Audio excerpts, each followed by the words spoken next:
on today's episode of Gathering the Kings. So our measurables are money, net money, and time. So it's how many hours. My office manager is salary, but I do not want her ever working more than 40 hours. I want to put in more automation, more delegation for people under her so that she's not working really more than 30 hours. You are listening to Gathering the Kings with Chaz Wolfe, featuring fellow 7, 8, and even 9-figure business owners who have real battle scars from business and life, but have prevailed as the king that they are designed to be. We welcome high-performing entrepreneurs to the stage in order to reveal the real of the real on what it takes to build a successful business today. We dissect the good and bad decisions they've made along the way that give a true and accurate picture of the journey of success and how you too can get there. Through this dialogue, you will learn the value of growing your network and surrounding yourself with power players and kings like today's guest. Grab your pen and notebook because we're about to dive in. All right, what's up, everybody? I'm Chaz Wolfe. I've got Adrian Smude on the king stage today. My brother, welcome. Thank you, Chaz.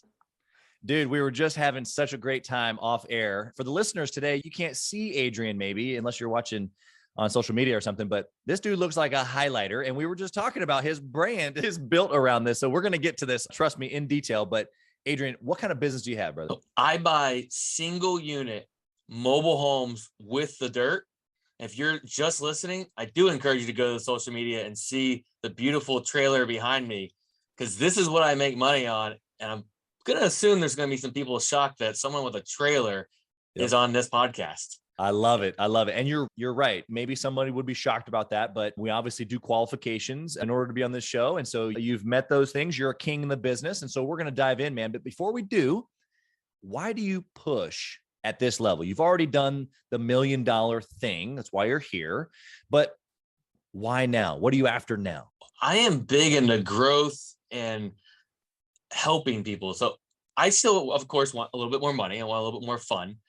But my bigger driver than myself is I want to pay my office manager more. That's one of my biggest drivers right now. I sent her to a few education and summits for herself. And I asked her, what do you want to make?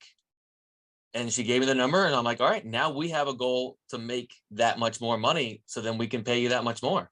Love it. And then I fill that little void in the market of the older mobile homes and the single units. There's just not a lot of people there in that market. So I need to help those people sell their homes. Yeah. So there's two different pieces. And then, of course, some of it's for me. Of course. The piece for you, I want to dive into just a smidge before we move on. I love what you said about your team and thought the same things. The more my team makes, or maybe not even associated to money, the more on track they are for their goals and targets for their life, the more rewarding it feels like it is for me. But what's that small little piece for you that's in there? Is that money-wise? Is it something you're trying to buy? Is that legacy? What's in it for you? Freedom, more freedom. I have a lot of freedom right now. My life is pretty amazing, but I want even more. I'm traveling around right now, teaching and speaking, and I'm in my Honda Civic, which I enjoy, but I also might enjoy a $500,000 RV in it, but I don't need that. It's always nice to have different things. Love it. I do want to go back and touch. You said it's not only money for your team. So our measurables are money, net money, and time. So it's how many hours. My office manager is salary, but I do not want her ever working more than 40 hours. I want to put in more automation, more delegation for people under her so that she's not working really more than 30 hours. Yeah. Yeah. I love it because I don't know, I might ruffle a little entrepreneur feathers with this, but for me, it's a matter of if I can match, especially like you said, time and money with whatever target the folks have on my team. And I've got some folks that will work 100 hours a week like I used to. Like, hey, I'm hungry. Let's get after it. And then I've got the folks that are 4 days a week is perfect for me. And so I think that from a leadership perspective, if I can give them exactly what it is that they're after, then I'm a better human. I feel like we connect better. They're going to be with me for life. I feel like just everything growth is like growth all the way around. Totally agree. I am 100% with you there, man. That's how we create a good company culture. And like you said, people stay with you for life. Yeah. I'll tell you, you want to maybe insult me with my business more than my office manager. she's going to come back and bite your head off. I'm going to be a little nicer. That's how much pride she takes in it. It's so true. It's so true. We just did a weekend in-person mastermind, and one of the gals on my team, actually two of the gals on my team spoke, but one specifically, who you're talking about, the key holder is what we call her. She spoke and she gave an example of this, how she got offended on my behalf, and she was ready to chop some heads. That's for sure. That's awesome. Yeah, I love it, man. Exactly. And aligning with those folks and doing what you can. Okay. Let's dive in here. You've given us your why, but tell us how you guys started. Was this the first business? Was there a business before? How were you raised? Give us your background a little bit. I'm very fortunate. I was raised by entrepreneurs. My dad actually moved to this country. I don't remember exactly when. He was 2030s, I think. Argentinian. Okay. Actually lived in Israel for a little bit. Ended up in the New Jersey area, and eventually down in Florida, where we live now. And so we know there's a lot of studies, first-time immigrants, they're usually really successful. And my dad's done all kinds of crazy businesses, but I grew up in the middle of a plant and statue like nursery where the house was in the middle. There were no days off. It's the typical small business. You work every day. It's literally right there. So I was able to go and pick oranges and sell them. Go dig up a plant somewhere and sell it. So I was raised with that from day one. Yeah. And then we can fast forward a little bit. I moved out. I was renting a place with some friends locally, and we were absolutely terrible tenants. Like people you don't want to rent to, eviction notices for mud wrestling parties, spaghetti wrestling parties. Just all kinds of crazy stories we could fill the whole podcast on. But that led me to buy a house because we were evicted. Yeah. And then I lived for free, and I was like, this is pretty cool. All I did is charge my friends that moved in my mortgage. Yep. And we'll just skip some of my timeline. I end up in mobile homes. Okay. Actually, there is an important part. So my second house, I lost that as a short sale. Oh, wow. And we do need to talk about that because that was such an important time because it put me in check a little bit, especially my ego, kept just everything in check, we'll say, because it was an embarrassing moment of losing it. But at the same time, I didn't lose the first house because I bought it and I was renting it. Wow. And that taught me the importance of a business, that there is more freedom. Yep. Because I also went 6 months without working in the last recession, but I didn't lose the roof over my head. And I was like, this is pretty cool. I need to do this on a bigger scale. Yeah. And then we can fast forward. And that's how I eventually got into mobile homes. And I got to the mobile homes with land because they're just a forgotten niche. Yeah. I mean, they really are. And I don't like to work super hard. I joke around that I'm a lazy investor. Really what that means is I go where everyone else isn't. Yeah. If everyone else is looking at mobile home parks, I'm like, okay, I don't want a mobile home park anymore. I go where people aren't at because it's easier. It's less competition. And I can serve the people in that niche that need help. Yeah, I love that. So many good nuggets there. I think the lesson that you just shared with us, I want to try to dissect that just a little bit for the listener, because even though it was a home and then a second home, it could have been that was just your widget. Your widget was the home. Mm-hmm. It could have been a specific job that was sold for a contractor. It could have been a client that was sold for a marketer. A lot of different examples. In that, what you said is that what you had is you had an example of what worked and then an example of what didn't work. And so in that moment, how did you take what worked and what didn't work to put it together to then put something in motion towards uphill scaling up as opposed to continuing just to flounder around making the same silly decisions? In the moment, I'm not going to pretend that I was that smart or anything. I didn't do anything with real estate for a few years because banks told me I couldn't. Got it. Okay. But I kept looking because I see people do it before. And I really just got frustrated. I didn't want to work again forever. So my last actual W-2 job, I worked at the YMCA 8 hours a week, 2 shifts of 4 hours. And I loved it. I still love the YMCA. I give back money now and I will give back even more in the future. But the fact that I knew where I was going to be Tuesday and Thursday at noon, 6 months from now, that just killed me mentally. And I was like, there's got to be something more. Yeah. And I kept searching and I played in the stock market for a bit. That's why I have 4 monitors still right now. I don't need that for real estate, but Sure. when I was in the stock market, I had it. I failed forward there. I learned a ton of stuff that never thought would come into real estate in the rest of my life, but I just kept trying things.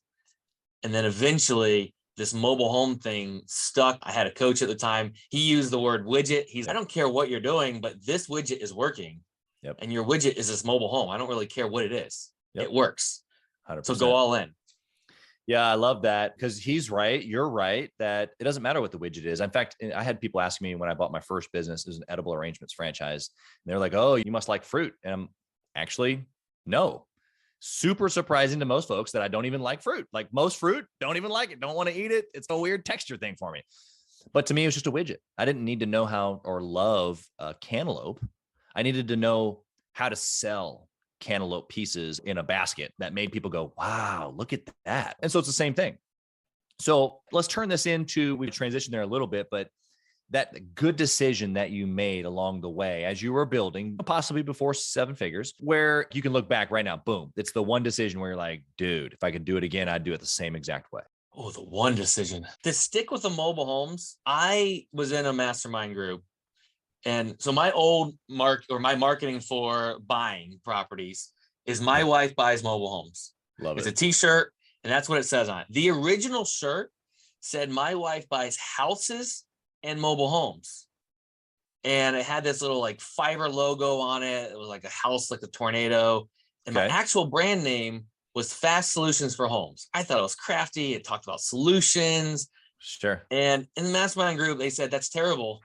You're wearing a shirt that's really fun and people will like it. Stick with that. I said, no, my idea is good. And they said, just try it. And I said, all right, I'm going to prove you wrong. And they were right.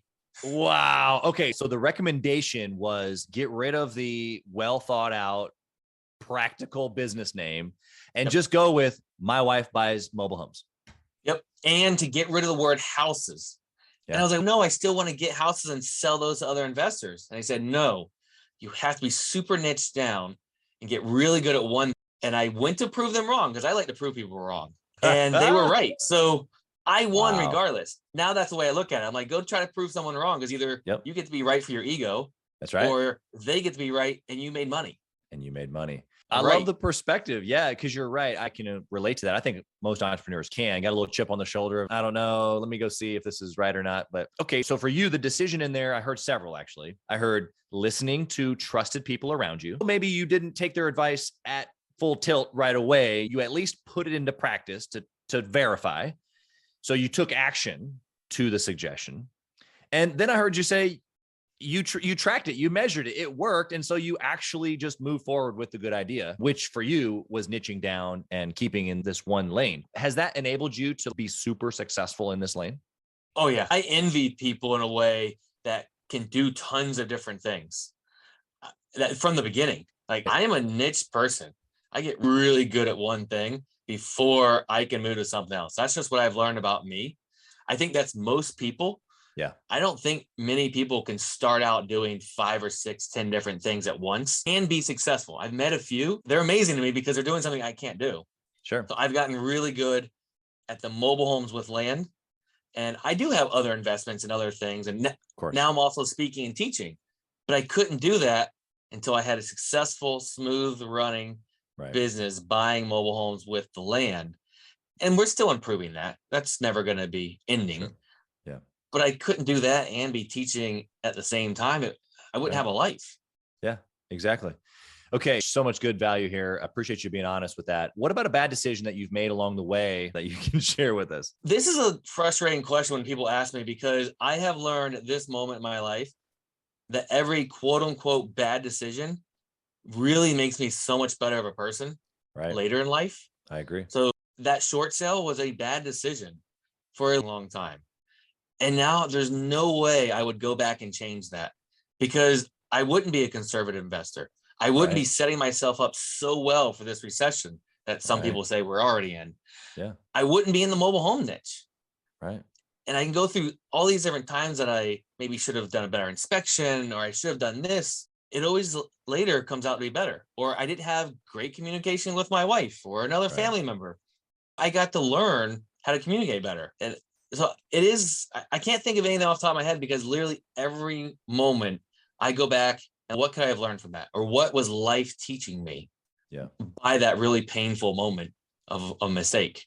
Yeah. The principle that you're sharing obviously is more than accurate. It's everything. And I think a lot of it, probably really what you're talking about is it's not so much good decision, bad decision. It's pessimist versus optimist. And the optimist sees frustration or the issue as, well, now I know. And he keeps on going. He keeps on walking almost naively a little bit. And so using because you mentioned it a couple of times now, using the short sale, obviously in that moment, the bad decision was to go through with the short sale, or was it because you didn't situate the money properly, so it caused the short sale? What was the actual like bad decision that you made at that point that you look back now and you go, I wouldn't change it, but it was still a bad decision?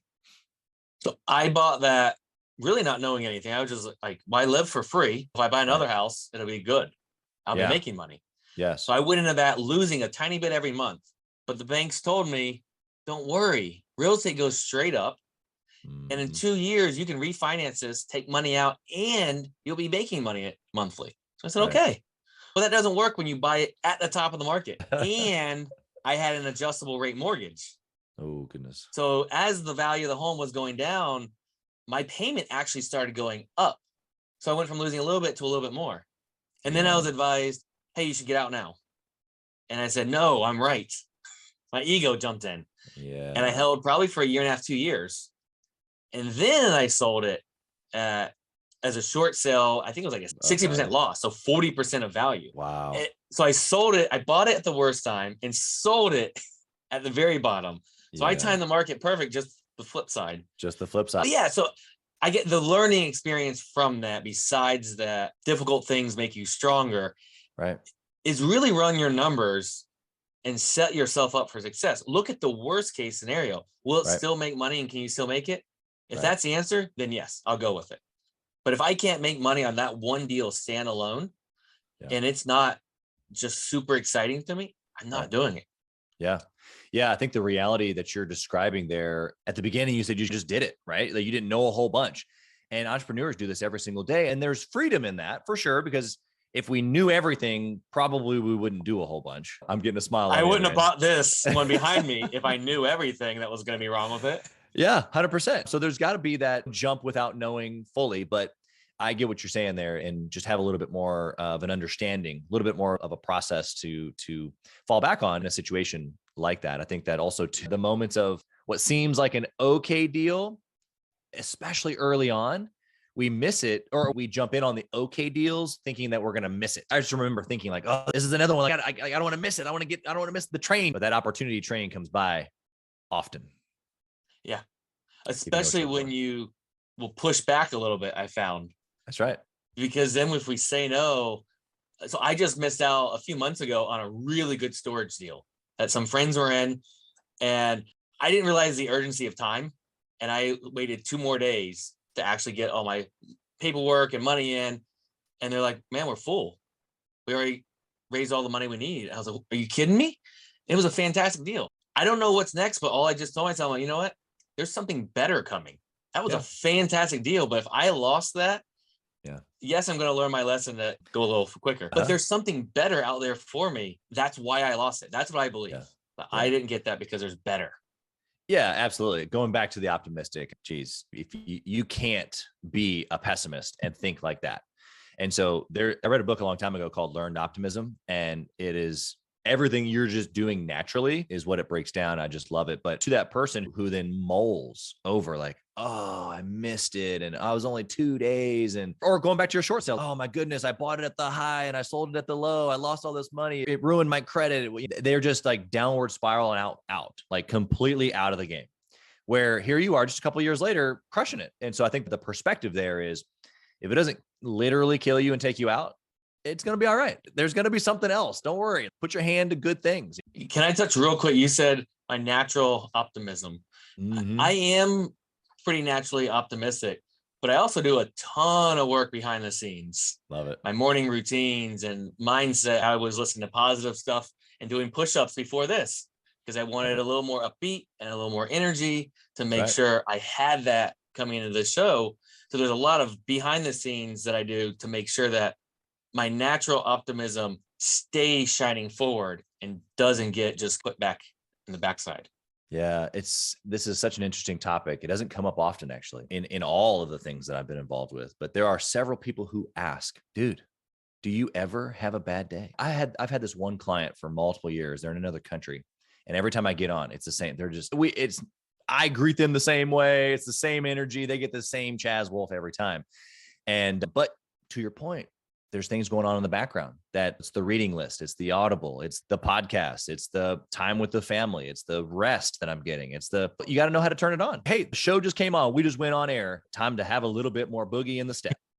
Because that's how you deliver value. It doesn't have to be that it's not real. This is how we're trying to land this information. This is a free podcast. So for the listener here today, like, you got two studs on the other end talking back and forth on what we've done here literally today to try to bring value to you.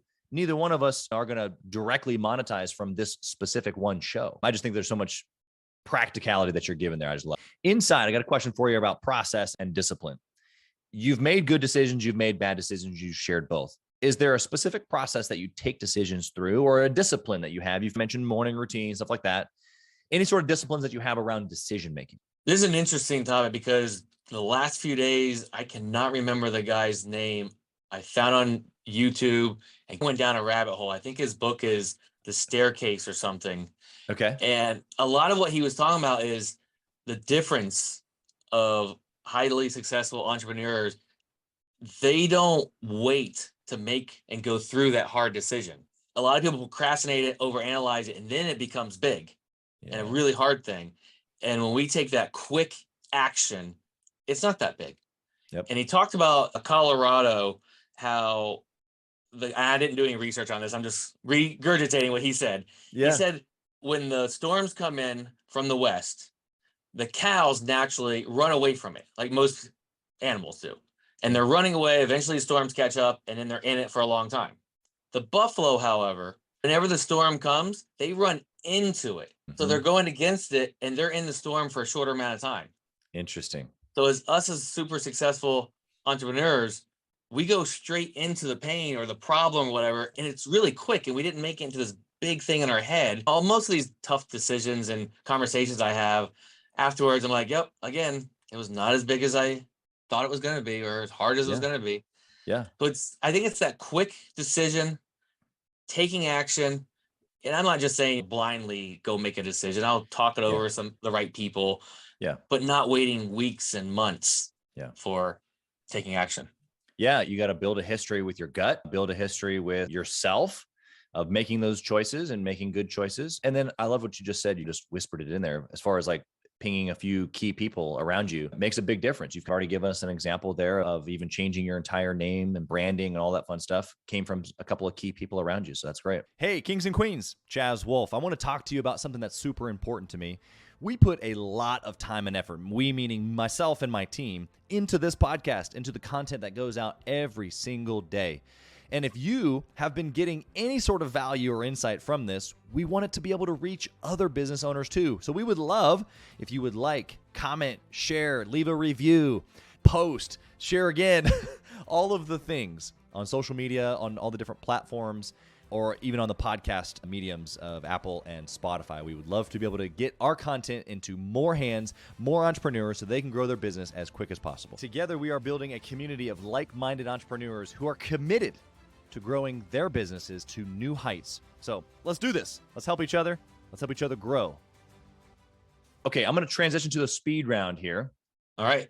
Adrian, I want to know a couple of things here. First one, a metric, basically. But I want you to boil down your already niched business, but I want you to boil it all down to what's the one metric. If you could only track one forever and ever, what would the one metric be? Networking. How many new people I meet and tell them what I do. Interesting. Okay. And why? Why that number for you? Because that's how I get all of my deals. But more people that know what I do, then they can refer me. My superpower, I'm putting air quotes there, is I'm a likable person. And I think it's because I generally want to talk to people and like people. Yeah.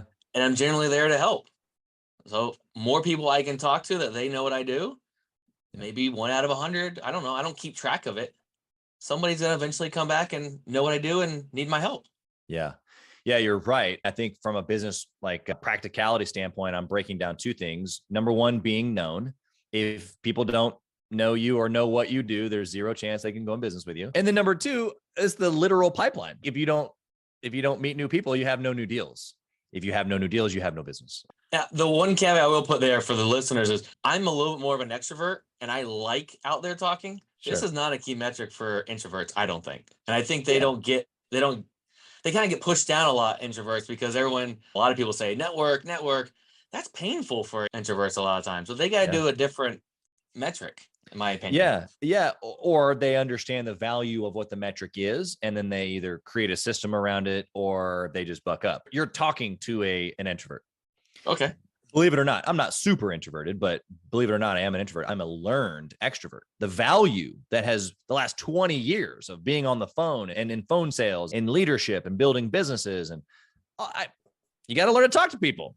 Mm-hmm. It doesn't matter necessarily at the end of the day that I just, because it drained me. You have to go recharge. And I got to go recharge. Where's the next person? Yeah. Literally, that's my wife.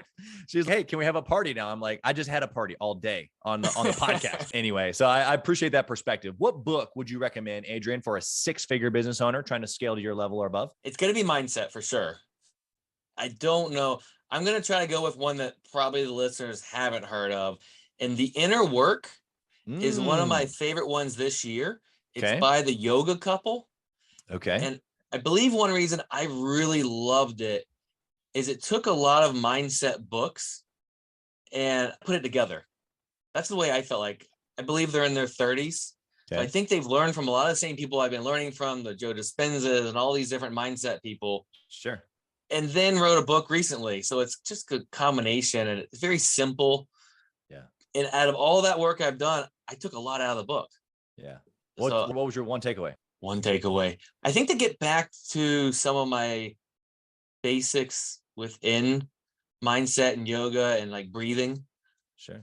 And because I feel like some of that we just keep trying to get bigger and deeper, and mindset's not always about like entrepreneur, like getting growth and bigger. It's almost about coming down and going less and slower. Yeah. And I think that's why that's the next step. If the entrepreneurs don't already have that, they need it. They have to have it to get to the next level. And if we already have it, I actually think we need more of it. So one of my favorite quotes within that world is we have to slow down to speed up. Yeah, it's so true. And I think you're spot on for the six-figure business owner, because they themselves are probably in their own way. They're doing too much. They're wearing too many hats, as you and I probably were at that stage too. Yeah. And I still am. I am still one of the cog in the wheels in the business. I feel like I almost always am. As you said, in order to speed up, you got to first slow down. And so what that looks like on the outside is removing yourself or hiring somebody else or all these little practical things that we talk about on the show all the time, but you just put it into a mindset term. You just said, hey, look, you got to get quiet on the inside before you can really make big decisions. And that's probably what's happening, is that they just don't have any super big decisions yet. And you can't make big decisions if things are chaotic or crazy. And you can't get that mindset building blocks by next week because you have a big decision next week. We got to do it today in order to have that slow pace and calmness in a year. It's not an overnight learned skill. It's work. And then reminding of the work was what you just said. Like, you've been putting in the work and you just got reminded of the work. It's so true. It's an exercise, and you stop using it or you don't use it as intentionally, the muscle goes away. And it's so key to success. You've already mentioned the value that you've gotten from a mastermind group, but the question is, do you network or mastermind with other entrepreneurs? Obviously, we know you do, but tell me from a mindset perspective or a high level perspective. You gave a pretty specific, intimate detail that you got from networking, but give us like more of a principle of why are you involved with other entrepreneurs? Like, what benefit does it bring to you? I think of the masterminds I'm in as my board of advisors. That's a lot of what I think of. And I love problem solving. So being with other entrepreneurs, I don't even have to be in a deal or anything. I just love being in a room, thinking very creatively, problem solving. Usually it gets complex. Then we bring it back down like, yeah, that'd be fun, but let's just do the simple thing. That's right. And that's right. I get such a joy out of doing that. And then following the person through it. I'm like, give me feedback. I want to know how it works. Yeah. And I do, like I said, mobile homes, but my friends in the storage facility or mobile home parks and massive apartment complexes or new builds. I don't do any of that, but I want to live through you that you are doing it. And I want to hear all the stories. Yeah, it's so true. So true. Especially when you have, like you said, the story along with it. It's not just a YouTube video that you watched. It's a relationship, and you get to grow as they grow, which is pretty unique. It's spoken like a true extrovert. But that's okay. That's okay. There's lots of introverts like me in mastermind groups, or even that have their own, and the value is still the same. That key relationships are everything.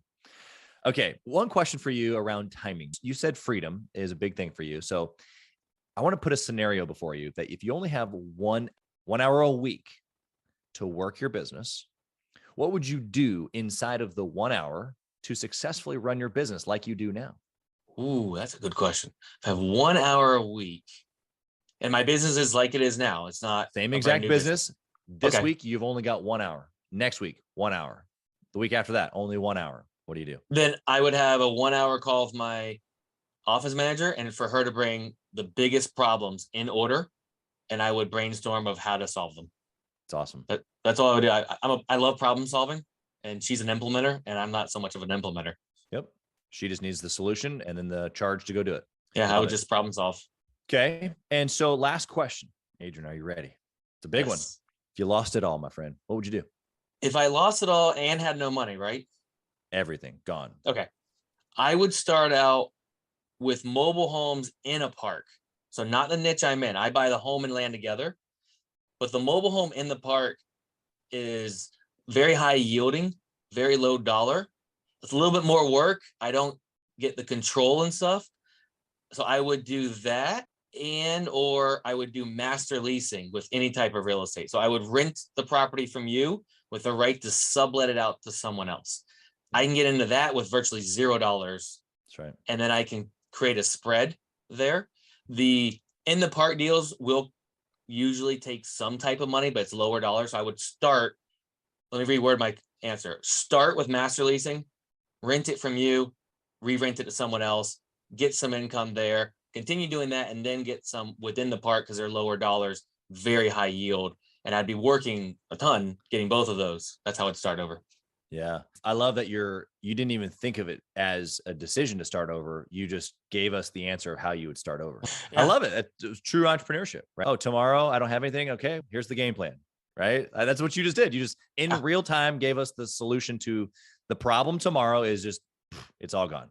Yeah, exactly. And I think just knowing that, thinking my initial reaction when you said that was that means I have more confidence to go forward. I don't have to be in scarcity mindset that, if I lose everything.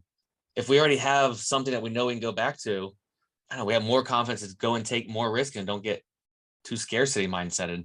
Yeah. Yeah. It's funny. I haven't thought about this for myself, but as I'm listening to you, this thought that just came to my mind, which is if I genuinely lost everything, that's a pretty scary thing to think about, to your point, what you just said. But the freedom for the optimist, because it's now I don't have the weight of all of the things that come along with it. And I can literally just go be free again and try something new or do the same thing or whatever that freedom choice is. And so I thought that actually sounds really exciting. And then I was quickly reminded, I feel like that's why I'm a serial entrepreneur, is because once I get it built up, then it's okay. Fine. Move this over here and let me pretend as if I don't even have it. And let me start something from scratch.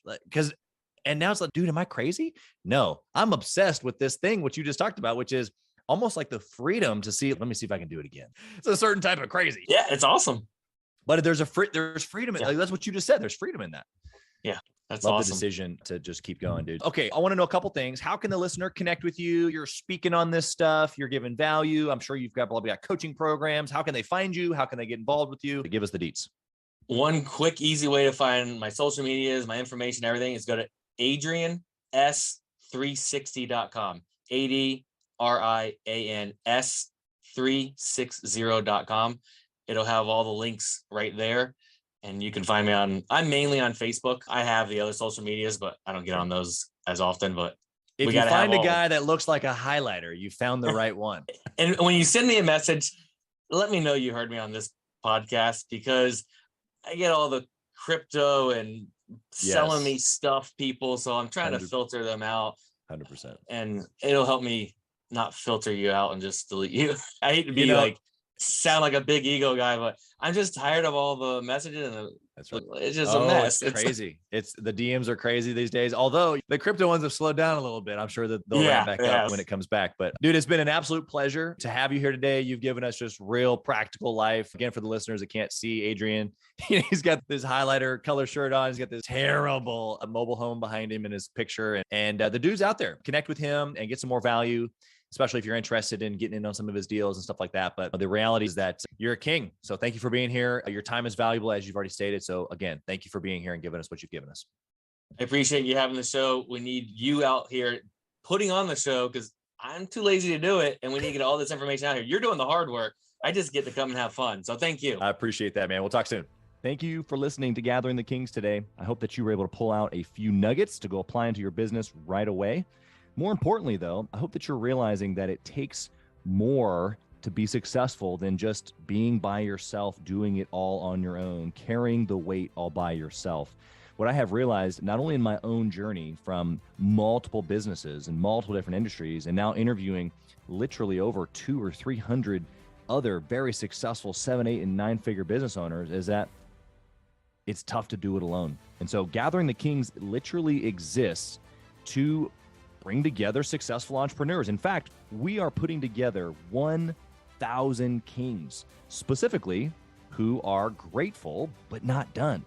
We're intentionally assembling kings who fight tooth and nail for their business, family, and communities. And here's what we believe, that in the pursuit of excellence in those areas, that it ignites within us the responsibility to govern power and forge a lasting legacy. So if that relates and resonates with you, and you know that you need people around you, sharp, qualified, other very successful business owners, I want you to go to gatheringthekings.com. I want you to take a look at what we're doing and see if it makes sense for you to be part of our pursuit to 1,000 kings.